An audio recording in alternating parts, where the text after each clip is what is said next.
Hello dear students, welcome you all in Chemistry Drive with Ravneet. So in this video, we are going to study about the variation of conductance and conductivity with dilution कि अगर हमारे पास कोई electrolyte है उसको हम dilute कर रहे हैं कोई सॉल्वेंट डाल के, वो सॉल्वेंट वाटर भी हो सकता है या कोई और भी सॉल्वेंट हो सकता है, तो उसकी कंडक्टेंस और कंडक्टिविटी पे क्या इम्पैक्ट पड़ता है। तो हमारे पास सबसे पहले हम पिक करते हैं कंडक्टेंस को। तो आपको पता होना चाहिए कि जब जैसे जैसे आप किसी इलेक्ट्रोलाइट को डाइल्यूट करते हो, सपोज कर लो आपके पास NaCl है, ठीक है, NaCl का ये ऐसे बॉन्ड है आपके पास बना हुआ। तो आपने जैसे जैसे इसमें सपोज कर लो इलेक्ट्रोलाइट में वहां पे कितने सारे NaCl होंगे, ठीक है, अगर NaCl का इलेक्ट्रोलाइट है तो कितने सारे आपके पास ये NaCl मॉलिक्यूल होंगे। जैसे जैसे आप उसको डाइल्यूट करते जा रहे हो means you are decreasing the concentration of electrolyte. ये चीज आप माइंड में रखना कि जब हम डाइल्यूशन की बात करते हैं means we are talking about the decreasing the concentration of the electrolyte. तो आप जैसे इसको डाइल्यूट करोगे तो क्या होगा, ये जो NaCl के बीच का बॉन्ड है वो ब्रेक होना शुरू करेगा और आपके पास आयंस बनने शुरू होंगे, Na पॉजिटिव Cl नेगेटिव। और जितने ज्यादा आयंस बनेंगे उतनी जल्दी जल्दी ये इलेक्ट्रोड्स की तरफ जाना शुरू करेंगे, रिस्पेक्टिव इलेक्ट्रोड्स की तरफ, तो उतनी ज्यादा हमारे पास क्या होगी, कंडक्टेंस। तो आपने याद रखना है कि जैसे जैसे आप डाइल्यूट कर रहे हो, more is the dilution, more is the number of ions, ठीक है, मोर इज द कंडक्टेंस। तो ये तो था आपके पास कंडक्टेंस का कि आयंस जो है वो बढ़ जाते हैं जैसे जैसे आप उसको डाइल्यूट करते हो। फिर अब हम बात करेंगे कंडक्टिविटी की। तो हमारे पास तीन है कंडक्टिविटी में। The very first is specific conductivity. तीन कंडक्टिविटीज की हम बात करेंगे, डाइल्यूशन का क्या इफेक्ट होता है स्पेसिफिक कंडक्टिविटी पे। फिर हम बात करेंगे मोलर कंडक्टिविटी पे, और थर्ड वन जो आएगा आपके पास that is the equivalent conductivity. तो पहले स्पेसिफिक कंडक्टिविटी की अगर हम बात करें तो स्पेसिफिक कंडक्टिविटी को आप कापा से डिनोट करते हो, और kappa is equal to 1/ρ, that is it is a reciprocal of resistivity. और रेजिस्टिविटी में अगर आप वैल्यू पुट करते हो, फिर जैसे आर आपको पता है कि इज इक्वल टू 1/c, और यहाँ से आर की वैल्यू जो होती है दैट इज ऑल्सो ρL/a, और फिर आर की यहाँ पे मैंने वैल्यू पुट कर दी 1/c is equal to ρL/a। तो यहाँ से हमारे पास 1/ρ की आप यहाँ से वैल्यू निकाल सकते हो from the value of your resistance and conductance. तो इसमें से आप जो वैल्यू निकालोगे इसकी स्पेसिफिक कंडक्टिविटी की that is K is equal to CL/A, ठीक है। तो इसका मतलब स्पेसिफिक कंडक्टिविटी का मतलब है कि व्हेन यू स्पेसिफाई कि मैं उस सोल्यूशन की कंडक्टेंस नोट कर रही हूँ जिसका या कर रहा हूँ जिसकी लेंथ जो है वो 1 सेंटीमीटर है और एरिया ऑफ क्रॉस सेक्शन जो है वो 1 सेंटीमीटर स्क्वायर है। या इसकी एक और डेफिनेशन होती है कि स्पेसिफिक कंडक्टिविटी का मतलब conductance of the ions that are present in 1 centimetre cube, कि 1 सेंटीमीटर क्यूब में जितने ज्यादा आयंस होंगे उतनी ही ज्यादा स्पेसिफिक कंडक्टिविटी की वैल्यू होगी। अब इस चीज को समझने के लिए कि डाइल्यूशन का जो है स्पेसिफिक कंडक्टिविटी पे क्या इम्पैक्ट पड़ेगा, सो here I have given one of the example of strong electrolyte and weak electrolyte. Suppose कर लो अगर एक कोई strong electrolyte है, मैंने बीकर में strong electrolyte लिया हुआ है, और suppose कर लो मेरे पास initial जो मेरे पास concentration है वो 100 जो है आपके पास ml है, suppose it's 100 ml, और 100 ml में जो आयंस है दैट आर 500 आयंस है। अगर मेरे पास 100 ml कोई स्ट्रॉन्ग इलेक्ट्रोलाइट है, ठीक है, उसकी कंसेंट्रेशन 100 ml, 500 आयंस है उसमें, और जब मैंने इसको डाइल्यूट करना शुरू कर दिया तो सपोज कर लो मैंने इसको 200 ml तक डाइल्यूट कर दिया, और यानी कि मैंने उसकी इलेक्ट्रोलाइट की कंसेंट्रेशन कम कर दी, और स्टिल मेरे पास 500 ही आयंस रहेंगे। ऐसा क्यों? क्योंकि वो स्ट्रॉन्ग इलेक्ट्रोलाइट है। स्ट्रॉन्ग इलेक्ट्रोलाइट को जैसे ही आपने डाइल्यूट किया वो तो आयंस जो है जितने पहले थे डिसोशिएट हुए उतने ही रहेंगे, ठीक है, कोई आयंस में वेरिएशन इतनी नहीं आएगी। So that's why number of ions remain same. अब 100 ml की अगर मैं बात करूं तो मतलब I am talking about 100 centimetre cube, कि 100 सेंटीमीटर क्यूब में मेरे 500 आयंस है। 1 सेंटीमीटर क्यूब में कितने आयंस होंगे? 5 आयंस। और अगर 200 सेंटीमीटर क्यूब मैंने जब डाइल्यूट कर दिया तो 200 सेंटीमीटर क्यूब में कितने आयंस आ गए?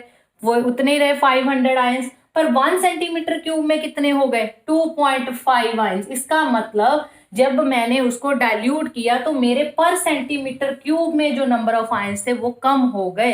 जब नंबर ऑफ आयंस पर सेंटीमीटर क्यूब में कम होंगे ऑन डाइल्यूशन, इसका मतलब स्पेसिफिक कंडक्टिविटी की वैल्यू कम होगी। तो ये स्पेशल केस है स्ट्रॉन्ग इलेक्ट्रोलाइट के केस में, याद रखना कि क्योंकि आयंस का तो नंबर सेम रहेगा पर डाइल्यूट करने पे कंसंट्रेशन बढ़ रही है, नंबर ऑफ आयंस पर सेंटीमीटर क्यूब में कम हो गए। अब यही अगर हम वीक इलेक्ट्रोलाइट की बात करें तो इनिशियल स्टेज में ऐसे ही होगा, वहां पे तो डिसोसिएशन ही नहीं होती, इतनी डिसोसिएशन नहीं होती स्टार्टिंग में, तो जिसकी वजह से क्या है आपके पास जो नंबर ऑफ आयंस जो है पर सेंटीमीटर क्यूब में कम ही होंगे, तो वहां भी स्पेसिफिक कंडक्टिविटी की वैल्यू पहले कम ही होगी। पर जैसे जैसे तुम डाइल्यूट करना शुरू करोगे, सपोज कर लो मेरे पास किसी वीक इलेक्ट्रोलाइट की कंसंट्रेशन थी 100 ml और जो आयंस हैं 20 हैं, सपोज कर लो पहले जब स्टार्टिंग में सिर्फ 20 आयंस बने हैं, हमारे पास 20 आयंस डिसोशिएट हुए हैं, 100 सेंटीमीटर क्यूब में 20 आयंस हैं, तो 1 सेंटीमीटर क्यूब में होंगे कितने 0.2 आयंस। ठीक है, अब जब मैंने इसको डाइल्यूट करना शुरू कर दिया, सपोज मैंने 500 ml तक डाइल्यूट कर दिया, तो वीक इलेक्ट्रोलाइट है डेफिनेटली और डाइल्यूट करने पे क्या होगा डिसोशिएट होगा, जब और डाइल्यूट करने पे डिसोशिएट होगा तो उस केस में हमारे पास आयंस बढ़ जाएंगे 200 आयंस। ठीक है, तो 100 सेंटीमीटर क्यूब में 20 आयंस थे, 1 सेंटीमीटर क्यूब में कितने थे 0.2 आयंस उस केस में। अब जब आपने डाइल्यूशन कर दी 500 तक ले गए तुम उसकी कंसंट्रेशन, ठीक है, डाइल्यूट करके 500 सेंटीमीटर क्यूब में अब 200 आयंस है, तो 1 सेंटीमीटर क्यूब में कितने हो गए 0.4 आयंस। यानी कि वीक इलेक्ट्रोलाइट के केस में जब आप बहुत ज्यादा डाइल्यूट करोगे, जब आयंस का नंबर बढ़ना शुरू होगा, पर सेंटीमीटर क्यूब में भी जो नंबर ऑफ आयंस होंगे वो बढ़ने शुरू होंगे और स्पेसिफिक कंडक्टिविटी की वैल्यू वहां बढ़नी शुरू होगी। तो ये एक कंपैरेटिव है स्ट्रॉन्ग और वीक का, बट इसको और भी ज्यादा अच्छी तरह से हम आगे करेंगे, we have the law also for this. तो यहाँ पे हमने इतना याद रखना कि स्पेसिफिक कंडक्टिविटी जो है वो किस पे डिपेंड कर रही है, नंबर ऑफ आयंस पर सेंटीमीटर क्यूब में। अब इक्विवेलेंट कंडक्टिविटी और molar conductivity, equivalent conductivity you know that is given by this Kc, that is your kappa again into 1000 by normality, and your molar conductivity is given by kappa into 1000 by molarity। तो हमने जैसे अभी पीछे किया है कि specific conductivity जो है यानी कि आपकी जो कापा की वैल्यू है, जैसे जैसे आप डाइल्यूट करोगे तो कापा की वैल्यू क्या होगी डिक्रीज। तो आपको यहां से देख के लग रहा है कि अगर ये फैक्टर डिक्रीज हो रहा है तो आपके पास ये फैक्टर भी तो डिक्रीज होना चाहिए क्योंकि डायरेक्टली प्रोपोर्शनल है।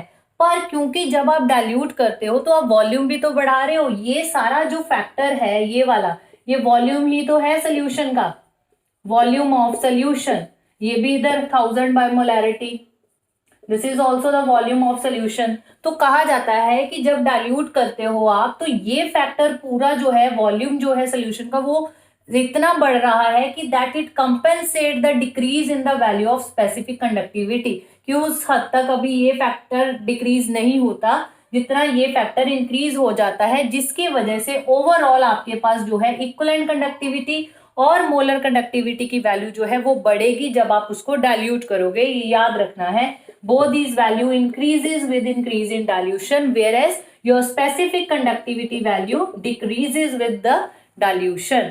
तो अब मोलर कंडक्टिविटी हम और भी डिटेल में करेंगे, मोलर कंडक्टिविटी जो है इलेक्ट्रोलाइट्स के लिए कि स्ट्रॉन्ग है कि वीक है by applying the Debye Huckel Onsager equation. अब मोलर कंडक्टिविटी को स्ट्रॉन्ग और वीक इलेक्ट्रोलाइट के केस में एक्सप्लेन करने के लिए हमारे पास आई डिबाय-हक्कल-ऑन-सागर इक्वेशन। तो that equation is given by lambda M C is equal to lambda M not minus B lambda C, जिसमें लैम्डा एम सी जो है that is the molar conductance और आपके पास मोलर कंडक्टिविटी भी बोल सकते हो इसको, लैम्डा एम नॉट जो है that is the limiting molar conductivity, यानी कि molar conductivity at the infinite dilution.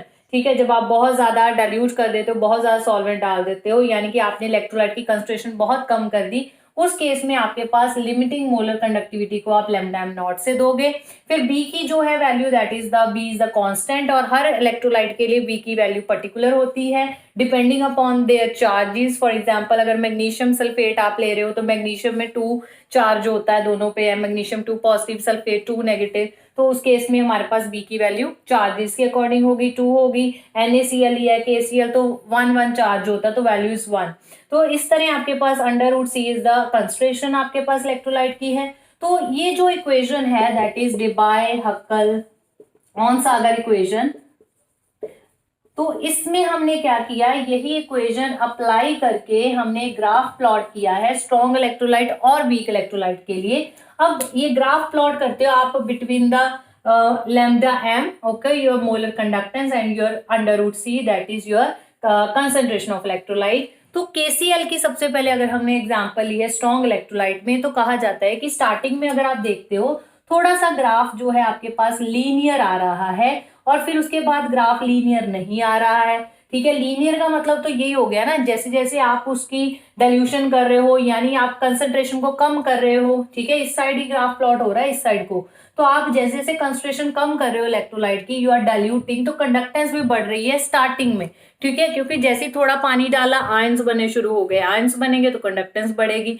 अब उसके बाद ग्राफ लीनियर नहीं रहा KCl के लिए, स्ट्रॉन्ग इलेक्ट्रोलाइट के लिए। ऐसा क्यों? क्योंकि अब आयंस इतने ज्यादा बन गए हैं कि वहां पे ग्रेटर इंटरआयनिक इंटरेक्शन होनी शुरू हो गई है।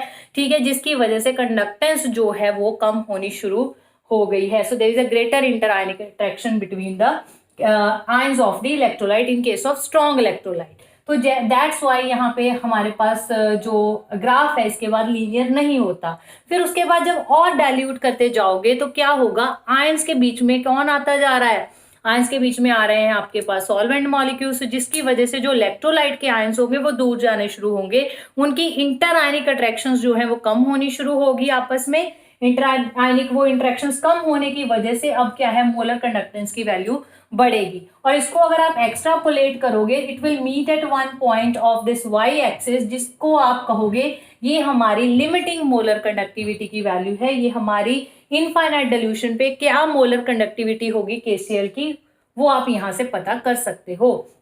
अब अगर आप बात कर रहे हो वीक इलेक्ट्रोलाइट की, तो वीक इलेक्ट्रोलाइट के केस में अगर आप देखो तो इनिशियली ग्राफ ऐसा है, बिल्कुल भी लीनियर नहीं है, क्योंकि क्या है, आयंस ही नहीं इतने में ज्यादा बना पा रहा जो वीक इलेक्ट्रोलाइट है। ठीक है, initially the graph is not linear, conductance इतनी ज्यादा नहीं है। पर जैसे जैसे आप इसको डाइल्यूट करना शुरू करोगे वीक इलेक्ट्रोलाइट, जैसे यहाँ एसिटिक एसिड लिया हुआ है, तो आपके पास नंबर ऑफ आयंस बढ़ने शुरू होंगे, नंबर ऑफ आयंस बढ़ने शुरू होंगे, then what will happen, there is an abrupt increase in the conductance value. तो ये इतनी बढ़ेगी कि आप अगर चाहो भी इसको एक्स्ट्रापोलेट करना भी चाहो तो एक्स्ट्रापोलेट करके भी ये वाई एक्सिस पे मीट नहीं कर रही, इतनी वैल्यू इसकी बढ़ जाएगी, मतलब क्योंकि आयंस बढ़ गए ना ज्यादा वीक इलेक्ट्रोलाइट के। सो दैट्स वाई इस केस में आप लिमिटिंग मोलर कंडक्टिविटी की वैल्यू फाइंड आउट नहीं कर सकते हो वीक इलेक्ट्रोलाइट के केस में। सो ये नहीं फाइंड आउट करोगे तो फिर लैम्डा एम सी कैसे फाइंड आउट करोगे? ठीक है, मोलर कंडक्टेंस अपने सोल्यूशन की कैसे फाइंड आउट करोगे? सो तभी हमारे पास फिर आया था कोहल-रोशीस लॉ। ठीक है, कि हर एक की बेचारा मतलब बताना चाहेगा कि मैं वीक के बारे में भी बता दूं, तो फिर हमारे पास आगे वो हम करेंगे अभी कोहल-रोशीस लॉ। तो याद रखना Debye Huckel Onsager equation is very applicable at the low concentrations.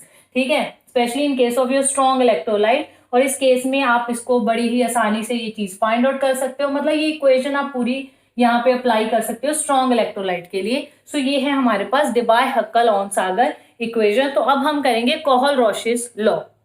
कोहल-रोशीस law जो है इसने क्या किया, हमारे पास इलेक्ट्रोलाइट्स के पेयर ले लिए हैविंग द कॉमन कटायन और अनायन, और उसने फाइंड आउट की है लिमिटिंग मोलर कंडक्टिविटी की वैल्यू। पेयर जैसे NaCl KCl का पेयर, फिर KBr NaBr का पेयर, अगर आप देखोगे तो फर्स्ट वाले में भी Na पॉजिटिव है, K पॉजिटिव, यहाँ भी K positive Na positive.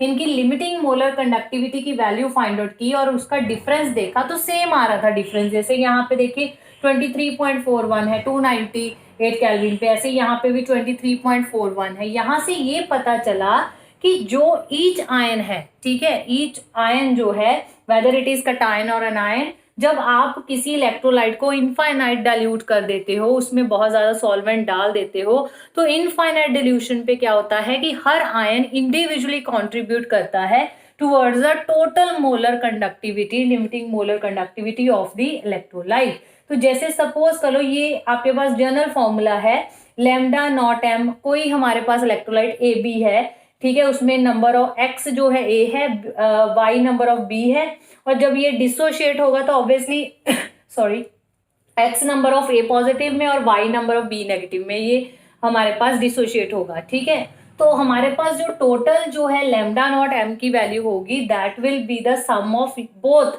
the limiting molar conductivity value of A and the limiting molar conductivity value of B.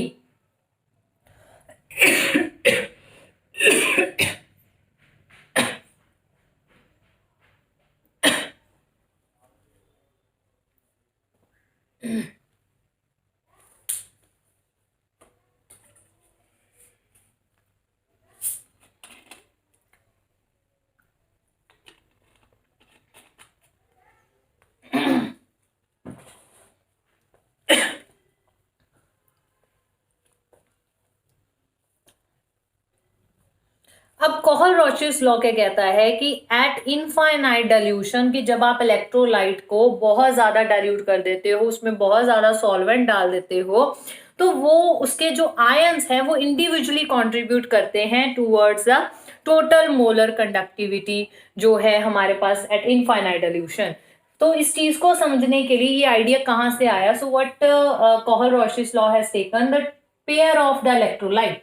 ठीक है, कोहल-रोचिस लॉ में क्या हुआ कि उसने पेयर ऑफ इलेक्ट्रोलाइट ले लिए, जैसे KCl NaCl का पेयर, KBr NaBr का पेयर ले लिया और उनकी लिमिटिंग मोलर कंडक्टिविटी की वैल्यू निकाल के देखी और उसका डिफरेंस निकाला, तो डिफरेंस ऑलमोस्ट सेम आया। तो यहां से उसको आइडिया आया कि इसका मतलब ये हो गया कि डिफरेंस सेम आ रहा है, तो दैट्स वाई हर आयन जो है वो अपना कॉन्ट्रीब्यूशन दे रहा है towards a total molar conductivity irrespective of the other ion present in the solution. अब इसका जो फॉर्मूला है हमारे पास, जैसे ये देखिए लैम्डा एम नॉट, कोई ए बी हमारे पास कोई इलेक्ट्रोलाइट है, तो ए जो है वो भी कंट्रीब्यूट करेगा, ठीक है, लिमिटिंग जितनी उसकी आयनाइजेशन होनी थी डाइल्यूट करने पे, इनफाइनाइट डाइल्यूशन पे, वो आयनाइजेशन होगी, number of ions X number of A के बन गए, ऐसे ही हमारे पास Y number of B negative के बन गए हमारे पास आयंस। तो नंबर ऑफ आयन के साथ मल्टीप्लाई करोगे किसको? Limiting molar conductivity of that particular ion, और उसको एड अप कर दोगे, you will get the value of total molar conductivity at the infinite dilution. फिर जैसे अगर हमारे पास जैसे NaCl है, ठीक है, तो this is lambda naught m NaCl means this is a limiting molar conductivity value of electrolyte. मतलब हमने NaCl को बहुत ज्यादा डाइल्यूट कर दिया, इसका मतलब हमारे पास जितने Na पॉजिटिव बनने थे वो बन गए, Cl नेगेटिव बनने थे वो बन गए, तो उनको मल्टीप्लाई कर देना है आपने, ठीक है, Na पॉजिटिव की जितनी वैल्यू आई लैम्डा नॉट की, ठीक है, ऐसे ही Cl नेगेटिव की लैम्डा नॉट की वैल्यू यानी कि मोलर कंडक्टिविटी की वैल्यू आई, तो यहां से आप फाइंड आउट कर लोगे ऐड करके molar conductivity of your NaCl।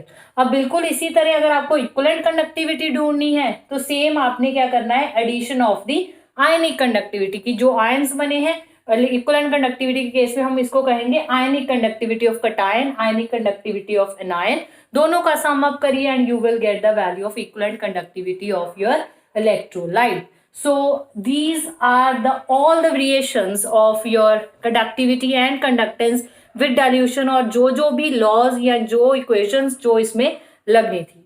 So I hope कि आपको समझ आ गया हो। तो नेक्स्ट में हम करेंगे आर्हीनियस थ्योरी, वो भी इलेक्ट्रोकेमिस्ट्री का ही एक इम्पॉर्टेंट पार्ट है।